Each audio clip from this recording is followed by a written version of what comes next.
क्या हुआ जब श्री राम की प्राण प्रतिष्ठा से पहले सामने आए उनके असली जिंदा वंशज? जिंदा सबूत देख मुस्लिम देश में छाया हड़कंप। क्या योगदान होने वाला है रघुकुल नंदन के इन वंशजों का राम मंदिर के उद्घाटन में?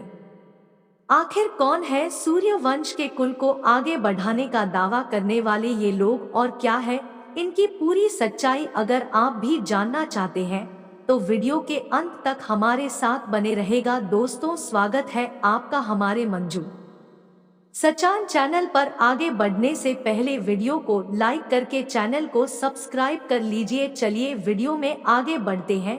दोस्तों, अयोध्या में राम मंदिर के उद्घाटन और राम लला की प्राण प्रतिष्ठा की तैयारी पूरी हो चुकी है। पूरी अयोध्या नगरी दुल्हन की तरह सजी हुई है और 22 जनवरी 2024 का दिन भारत के इतिहास में ऐतिहासिक दिन के तौर पर दर्ज होने वाला है।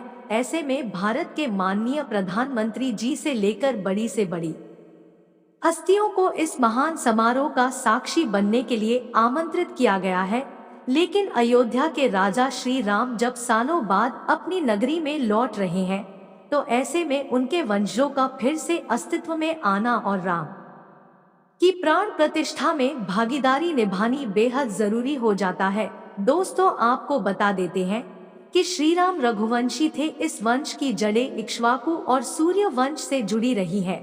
तो आज के समय में कलयुग में यह वंश आखिर कहाँ है और कैसे बदलते युगों के साथ इस वंश का विस्तार हुआ है, चलिए यह भी जान लेते हैं।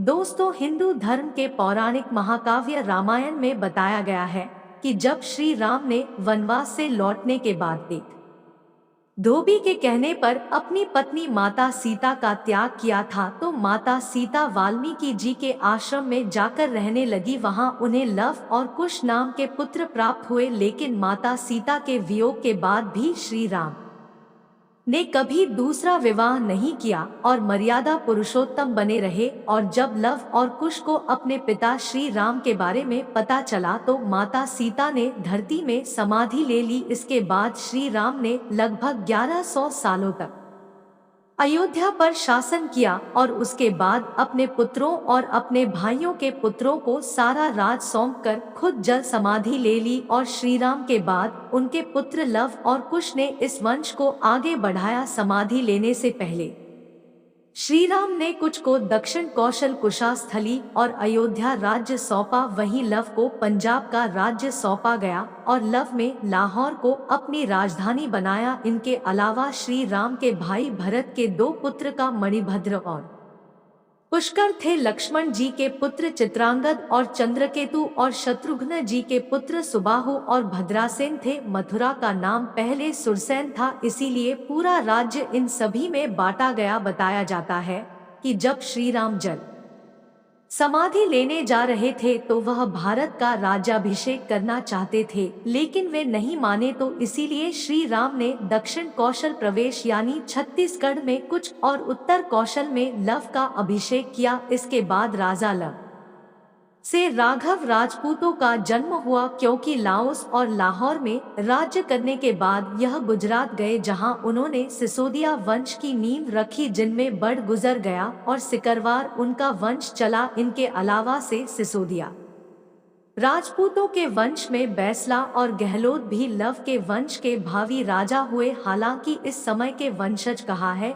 इनके बारे में कोई भी खबर नहीं है, लेकिन राजा कुछ के वंशज आज भी श्री राम के जिंदा वंशजों के रूप में इस धरती पर मौजूद है। इतिहास बताता है कि कुश से कुशवाहा राजपूतों का वंश चला, कुश से अतिथि और अतिथि से निषधान से नार, फिर नार से नव हुआ और यह वंशावली आगे बढ़ते बढ़ते महाभारत काल तक पहुंची, जहां कुछ की 50वीं पीढ़ी में शल्य हुए, जो महाभारत युद्ध में कौरवों की ओर से लड़े थे। माना जाता है कि जो लोग खुद शाक्य वंशी चाहते हैं, वे भी श्री राम के वंशज हैं। राजा कुछ ने अपना राज्य पूर्व की तरफ फैलाया था और आज भी माना जाता है कि थाईलैंड के राजा श्री राम के वंशज थे। तभी तो आज भी थाईलैंड में रामायण को पूरा महत्व दिया जाता है और यहाँ के राजा को राम की उपाधि देने का चलन है। तो साबित होता है कि वर्तमान मान में जो सिसोदिया, कुशवाहा, मौर्य, शाक्य, बैसला और गहलोत को मिलाकर जो राजपूत वंश है वे सभी भगवान प्रभु श्री राम के वंशज हैं। इसके अलावा अगर आप हिंदू पुराण के पन्ने पलट देंगे तो पता चलेगा कि पुराण में लव और कुश के वंशों के अलावा 30 और सूर्य वंश के राजा पैदा हुए, जिनमें एक गौतम बुद्ध भी है। इसीलिए आज भी बौद्ध धर्म को मानने वाले लोग रामायण को पूरा सम्मान देते हैं और खुद को हिंदू कहते हैं। लेकिन अब सवाल यह उठता है कि क्या वे वर्तमान समय में भी श्री राम के वंशज मौजूद हैं?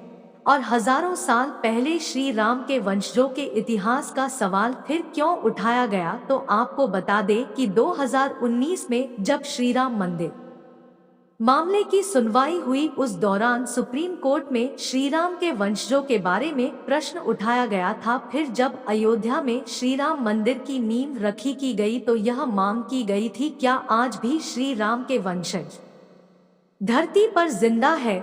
तब जयपुर के राजघराने से कुछ लोग सामने आए और उन्होंने अयोध्या में राम मंदिर को लेकर अदालत में चल रही सुनवाई के दौरान गवाही दी। आपको बता दें कि जयपुर राजघराने के पूर्व महाराजा भवानी सिंह की बेटी दिया कुमारी ने सार्वजनिक तौर पर कुछ सबूत पेश किए थे, जिससे जाहिर होता है कि यह राज परिवार भगवान राम के बड़े बेटे कुश की वंशावली में आता है।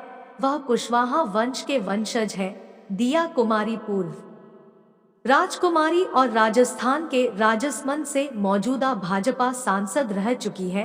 उन्होंने अदालत में एक पत्रावली दिखाई जिसमें भगवान श्री राम के वंश के सभी पूर्वजों का नाम क्रमवार दर्ज है। इसी में 289 वंशज के रूप में सवाई जयसिंह और 360 में वंशज के महाराजा भवानी सिंह का नाम लिखा है। वहीं जयपुर राजघराने की महारानी पद्मिनी और उनके परिवार के लोग भी श्री राम के पुत्र कुश के वंशज ही है। महारानी पद्मिनी ने एक अंग्रेजी चैनल को दिए साक्षात्कार में कहा था कि उनके पति भवानी सिंह कुश के 309 वंशज थे। तो अब जब श्री राम लल्ला की प्राण प्रतिष्ठा होने वाली है और राम मंदिर के उद्घाटन का समय नजदीक आता जा रहा है, तो श्री राम के वंशज एक बार फिर सामने आए हैं। हमारे हिंदू धर्म में परिवार के सदस्य जब भी कोई शुभ काम करते हैं तो पूरा परिवार एक साथ उसकी खुशियां मनाता है। उसी तरह जब राम लल्ला पूरे 500 सालों के इंतजार के बाद अयोध्या वापस आ रहे हैं, तो आप श्री राम के वंशज भी उसमें अपनी भागीदारी देना चाहते हैं, जिसके लिए ये लोग श्री राम को समर्पित सरयू तट पर 2121 कुंडीय श्री राम महायज्ञ करने वाले हैं। बताया जा रहा है कि इस महायज्ञ में अलग अलग राज्य के करीब 10,000 रघुवंशी आहुति डालेंगे। इस महायज्ञ के लिए सरयू नदी पर 60 एकड़ की जमीन पर हवन कुंड और टेंट सिटी बनाए जा रहे हैं। या कराने के लिए बनारस से एक प्रधान आचार्य और 1000 सहायक आचार्य को आमंत्रित किया गया है। साथ ही नेपाल के 21,000 पंडित भी इस महायज्ञ में शामिल होने वाले हैं। सिटी पैलेस जयपुर के पार्टी खाना में 9 दस्तावेज और 2 नक्शों में भी अयोध्या के जयसिंहपुरा और राम जन्मस्थान पर सवाई जयसिंह के अधिकार होने के सबूत मौजूद हैं, जो बताते हैं कि अयोध्या पर सालों पहले जयपुर के कुशवाहा वंश का अधिकार था। तो दोस्तों, यह साबित हो चुका है कि आज भी श्री राम की वंशावली भी भारत में मौजूद है और लगातार बढ़ती ही जा रही है। हम सभी श्री राम के वंशज हैं, क्योंकि त्रेता युग से पहले ही हमारा भारत अखंड भारत हुआ करता था और हम सभी उन्हीं की संतानें थे। दोस्तों, आशा करते हैं कि आपको यह वीडियो पसंद आया होगा। श्री राम के भक्त होने के नाते कमेंट में जय श्री राम जरूर लिखें और सनातन धर्म से जुड़ी ऐसी ही रोचक वीडियो को देखते रहने के लिए हमारे मंजू सचान यूट्यूब चैनल को सब्सक्राइब करें। धन्यवाद।